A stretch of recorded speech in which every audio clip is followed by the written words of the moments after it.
yeah. bolt that in front and ride home on it. That's what you're gonna do? Mr. David said that'd be pretty cool to get a video of us putting that in that F-250, me riding in the back seat all the way back to North Carolina like this. Look, so comfortable you fall asleep. We'll bolt it down into the trailer, and you can ride in the trailer. No. That seat's deserving of the front. If I'm going to be comfortable, I'm going to be comfortable. Yeah, you are.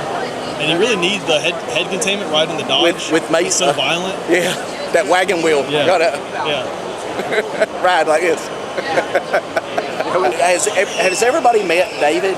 David, would you like to introduce yourself to the wonderful world of... David Black from Racetech Manufacturing in New Zealand and Racetech USA. So we make these fantastic race seats that John Dock and the boys at Nasty Racing are doing a fantastic job for us, getting the word out how good they really are. So really appreciate that. Such a good product.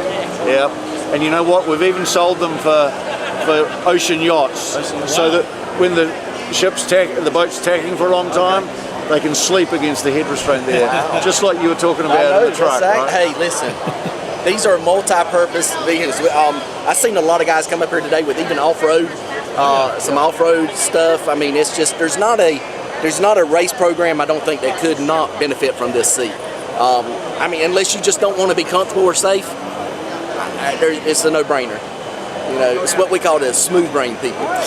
Spend $2,000 on a helmet and a Hans and put it in an aluminum seat. Well, you don't use an aluminum helmet, do you? No, you don't.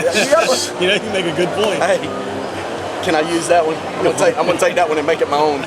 So about 3 videos from now, you'll say, he ain't wearing an aluminum helmet, is he? Yeah, exactly. So we're just here finishing up at PRI with this great company, Racetech.